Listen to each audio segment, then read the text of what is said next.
director del IMSS, se mencionó en fecha anterior, señor presidente, de las 4 orquestas de Oaxaca, y aprovechando que también están los gobernadores para que conozcan este tema, sobre la posibilidad de integrarlos ya como empleados. Algunas ya llevan 100 años, se lo comenté semanas atrás, un tema que encargó usted a la Secretaria de Cultura y al director del IMSS y al gobernador.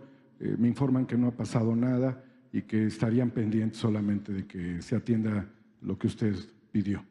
Muchas gracias, señor presidente. Bueno, ya que se mencionó el caso por mi amigo José Sobrevilla del atentado contra el expresidente Donald Trump y próximo candidato republicano, en México, y a propósito de su análisis, de su reflexión, que ha venido surtiendo después de 30 años del caso Colosio, un efecto mediático, porque incluso el presidente del PRI señaló que dentro de su partido había gente involucrada con el caso Colosio. Una reportera le sugiere el nombre, él dice que no le ponga nombres en su boca y después confirma a Amalio Fabio Beltrones como parte de esa trama.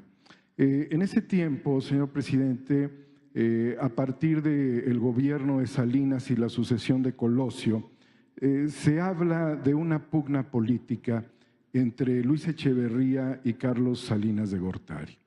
El fenómeno ha sido investigado también por muchos medios de comunicación, por periodistas profesionales que han tratado de analizar el tejido político de ese tiempo. Un año antes de las elecciones, Fernando Gutiérrez Barrios, de ese bello lugar de Alto Lucero donde nació, y bueno, que él ha sido un personaje fundamental dentro de la historia política y oscura de México y también para beneficio de la Revolución Cubana, dentro de las características y condiciones de la política mexicana, había renunciado a su cargo como secretario de Gobernación. Las investigaciones señalan que él hubiese querido ser el candidato y que no lo fue. El escenario se polarizó o se crispó entre 2 personajes políticos, uno de ellos Manuel Camacho Solís y el otro, desde luego, Luis Donaldo Colosio. Ahí se cierra mucho de lo que sucede dentro de las reflexiones públicas sobre la situación de quién iba a ser el candidato, y sabemos qué fue lo que sucedió. Se habló del discurso y bueno, pues debemos de reconocer que el PRI era campeón de la demagogia, así es que asumir que el discurso hubiese sido el de Martin Luther King muchas décadas después en México, pues lo pondría yo entre comillas en la reflexión. Sin embargo, también se señaló y usted recibió información, y esta información también la recibió Felipe Calderón, sobre la participación de Genaro García Luna en esa operación, que fue la operación rescate de un integrante del CISEN, al cual perteneció siendo muy joven, todavía estudiante. ¿Quiénes eran los personajes que estarían protegiéndolo dentro del CISEN? ¿Y qué habría sucedido con otros 2 personajes que no son Mario Aburto, de los cuales se señala que uno fue ejecutado 4 horas después del asesinato? Me refiero a Ernesto Rubio Mendoza. Y otro personaje, que sería el segundo tirador, Jorge Antonio Sánchez Ortega, no ha sido procesado. La situación se vuelve complicada. Sin embargo, dentro de la historia política de usted, ha tenido la oportunidad de platicar seguramente con muchos personajes como Manuel Camacho Solís, quien escribió un libro muy interesante que se llamó El Desacuerdo Nacional, se llama El Desacuerdo Nacional. Está también una gente que fue parte de ese grupo político y bueno, pues ha sido canciller mexicano y también precandidato de Morena. Y seguramente quizás algunas informaciones pudieron salir por parte del licenciado Marcelo Ebrard al respecto. El caso tiene trascendencia porque en la Secretaría de Gobernación estaba Jorge Carpizo MacGregor, un personaje que después estuvo involucrado literalmente gran parte de su vida dentro del Instituto de Investigaciones Jurídicas de la UNAM, a donde también pertenece Diego Valadez, quien era el procurador de la República en ese momento. Y habían intercambiado posiciones políticas también dentro de la Secretaría de Gobernación, la Procuraduría específicamente.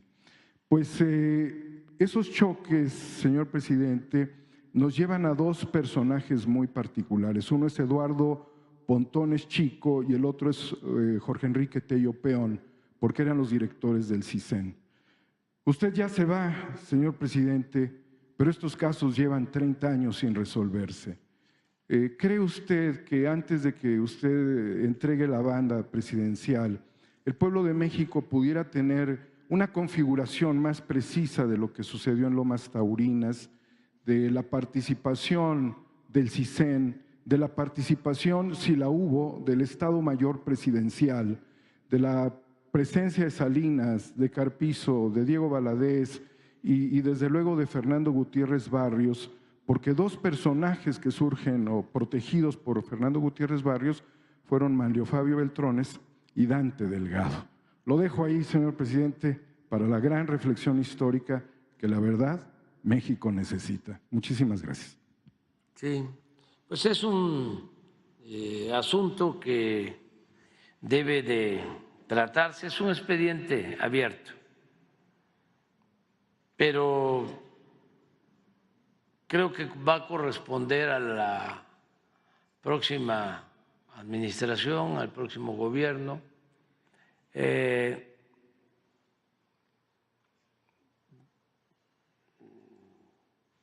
dejar sin sospecha lo sucedido, aclarar lo que realmente pasó. Creo que ayudaría mucho el que el Poder Judicial resolviera sobre la apelación que hizo la Fiscalía acerca de la orden de aprehensión del segundo tirador en el asesinato de Colosio, sin que esto signifique que ya es culpable, sino que si la Fiscalía hizo toda una investigación y aparece en esa investigación de que hubo un segundo tirador y que trabajaba en el CISEN,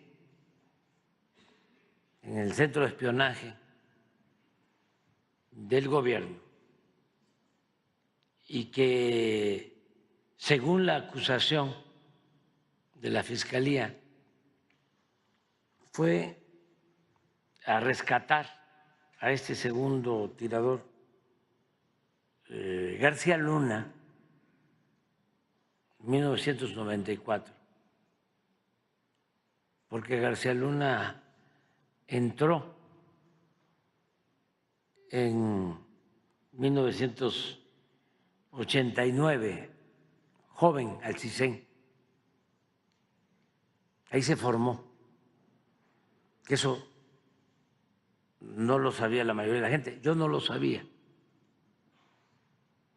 Yo me enteré hace 6, 8 meses, cuando me informaron de la investigación y que iban a solicitar la orden de aprehensión para el segundo tirador. Ahí viene la historia de García Luna, que ingresa en 1989, ingresa con Salinas, con el gobierno de Salinas. No que Salinas lo haya nombrado, porque ingresa como agente. Y ya en el 94 ya sí tiene un cargo, es como subjefe operativo, y a él lo mandan a Tijuana y él, según la investigación de la Fiscalía, rescata al segundo tirador. Por eso la Fiscalía solicita al juez orden de aprehensión, y el juez que eso lo tendría que aclarar, estando el Ministerio Público, se atreve a decir: no voy a otorgar la orden de aprehensión porque esto es un asunto del presidente, de López Obrador, que quiere utilizar este caso con propósitos políticos. Y entonces se niega a otorgar la orden de aprehensión. Pero esa fue la excusa. Ya para entonces, desde luego que el juez sabía de qué se trataba, porque unos días antes, incluso antes de que yo recibiera la información, antes de que supiera lo de García Luna y del segundo tirador, me refiero a esta investigación de la Fiscalía. Yo supe del segundo tirador como se supo en su momento, ¿sí? Se difundió bastante sobre esto. Pero como un mes antes, en una columna de Riva Palacio, que pues está informado porque perteneció a estos grupos, me refiero a los grupos políticos encabezados por Salinas, sale un artículo diciendo que nosotros íbamos a utilizar el caso Colosio con fines políticos electorales, que él tenía información sobre el caso.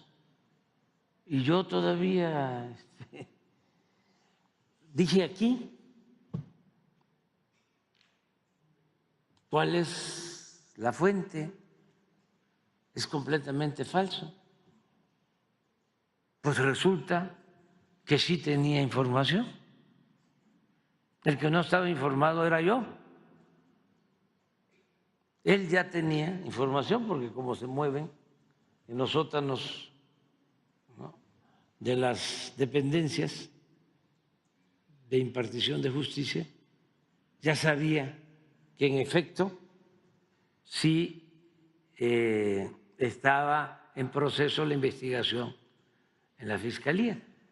Como a los 15 días, a lo mejor, como en la Fiscalía vieron la mañanera de que yo no estaba enterado, ya me informan.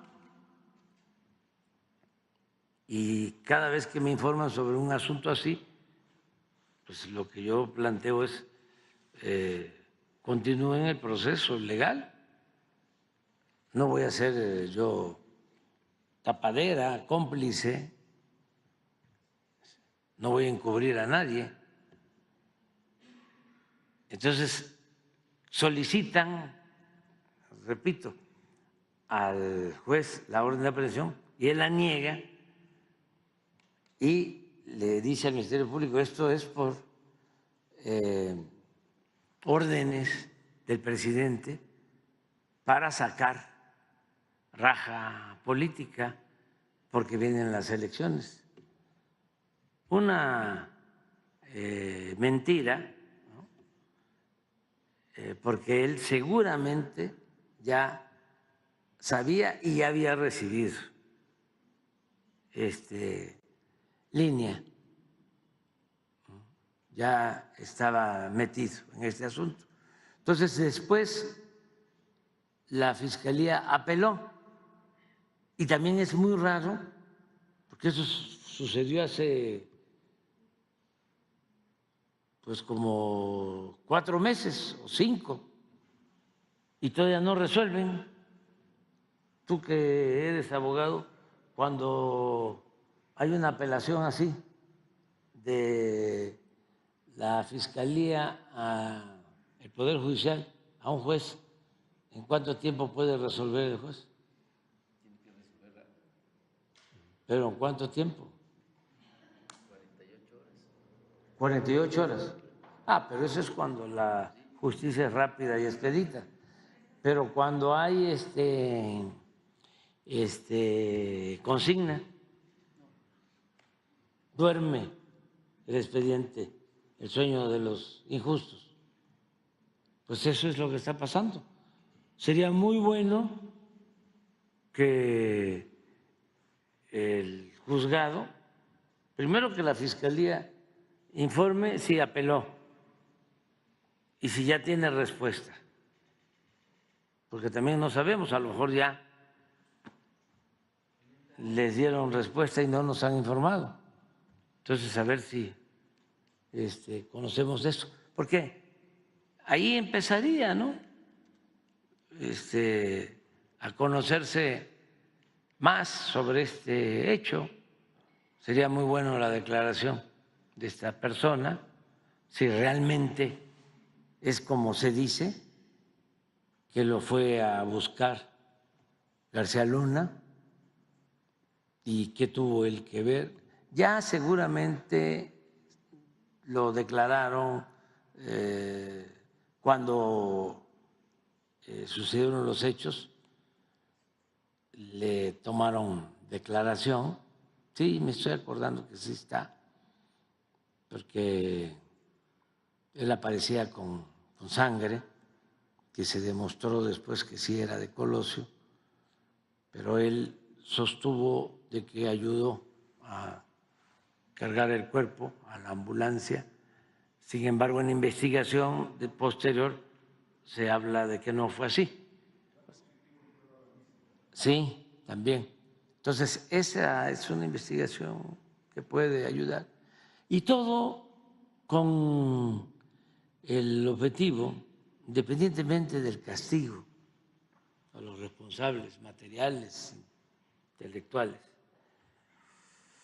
sobre todo con el mensaje de la no repetición, que nunca más esas atrocidades, esas infamias, que nunca más se toleren, y mucho menos si son crímenes de Estado.